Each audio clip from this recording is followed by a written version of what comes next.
नहीं, आप कह रहे हैं फ्रॉड सेक्युलरिज्म दफन हो रहा है। आज तो कहा गया शहंशाह ने संविधान को दफना दिया, ये आम आदमी पार्टी के एक मंत्री ने बोला ओम जी। और देखिए ये कुछ लोगों ने बीजेपी की तरफ से कहा ना कि भाई नेहरू जी ने भी तो ये बात तो हमें नेहरू जी से ही पता कि उनको ये सौंपा गया था सिंगोल, तभी तो बात पता चली है कि ये भाई हस्तांतरण का एक प्रतीक था।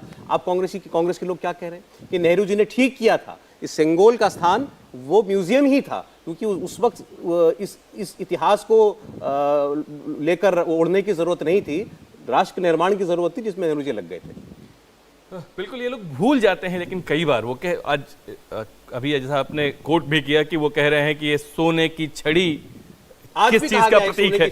ये जी आज ही की बात हम कर रहे हैं, किस चीज का प्रतीक है।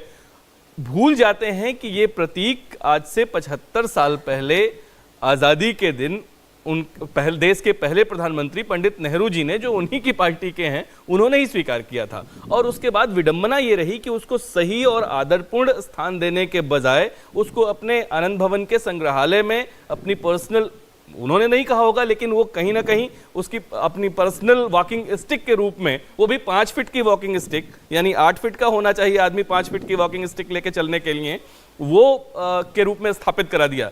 आज उस पुरातन परंपरा का, जिसके मायने कतई राजशाही को बिंबित करने वाले नहीं हैं, जिसके मायने इतने स्पष्ट हैं कि वो धर्म, न्याय, सत्यनिष्ठा, कर्तव्य को इंगित करता है, को प्रतिबिंबित करता है, उसको आज पुनर्स्थापित करने का अगर प्रयास किया गया, उसको सम्मान दिलाने का, उस प्रतीक को, जिसके आधार पर दुनिया भर में हमारी परंपराएं, हमारी संस्कृति फैली, इस तरह के प्रतीकों को अगर हम पुनर्स्थापित कर रहे हैं तो पता नहीं क्यों पेट में दर्द हो रहा है। सत्ता हस्तांतरण से तो बात आगे बढ़ चुकी काफी, अब तो सीधे सीधे कहा एक जा बात रहा है। सौरभ जी कह जी हाँ, नहीं कहिए सुधांशु जी, अब तो सीधे सीधे कहा जा रहा है कि भाई ये संसद के उद्घाटन के मौके पर साधु संतों का आना, सिंगोल की पूजा पाठ करके मंत्रोच्चार के बीच उसको स्थापित करना, प्रधानमंत्री का दंडवत होना, ये सब क्या है? और उसकी सिंगोल के ऊपर नंदी विराजमान है, तो क्या क्या क्या संदेश देने की कोशिश की जा रही है सेकुलर भारत में? सेकुलर भारत की नई संसद में क्या संदेश देने की कोशिश की जा रही है?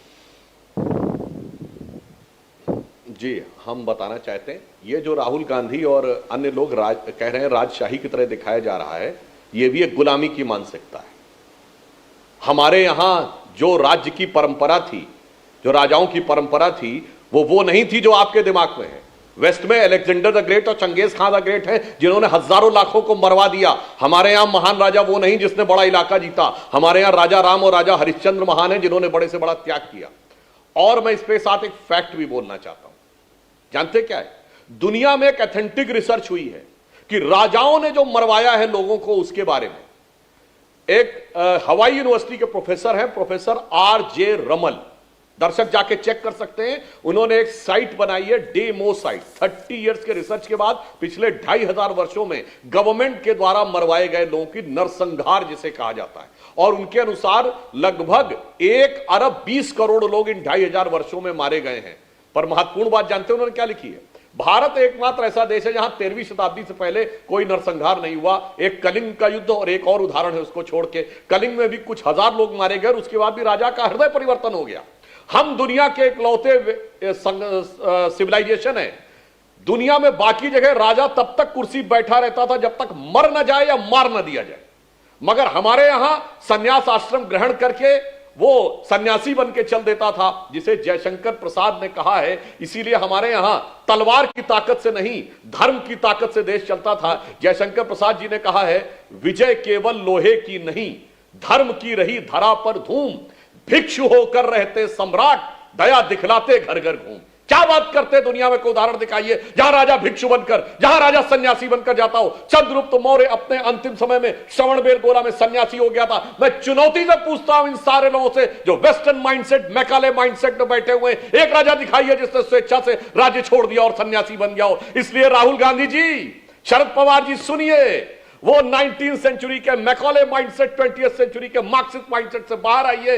हमारे यहां की राज परंपरा ना अत्याचारी थी ना अनाचारी थी। ये जो आपने बैठा था, हमारे यहां त्याग की भी भावना थी। हमारे यहां राजा राम और राजा हरिश्चंद्र हैं, जो वनवासी राम बन के राजा राम महान होते हैं। हरिश्चंद्र अपना कपड़ा त्याग करके महान बनते हैं, दूसरों की गर्दनें काट के कोई महान नहीं बनता है। हमारे यहां पृथ्वीराज चौहान भी जिसने पीठ दिखा दी उसकी तरफ आक्रमण न करके महान बनते हैं, किसी के पकड़ के सर कलम करके अलेक्जेंडर के मैसिडोनिया मेसोपोटामिया से लेकर पर्शिया तक महान नहीं बनते, इसलिए अपना ज्ञान सुधार लीजिए। और फिर कह रहा हूं, वो मार्क्स के न्यूयॉर्क हेराल्ड ट्रिब्यून की मानसिकता से ग्रस्त आज भी लोग हैं। एक लाइन फिर कह दूं सौरभ जी, अपने वतन पर सदियों तक है रही हुकूमत गैरों की, लेकिन कुछ चेहरों पर अब तक धूल है उनके पैरों की।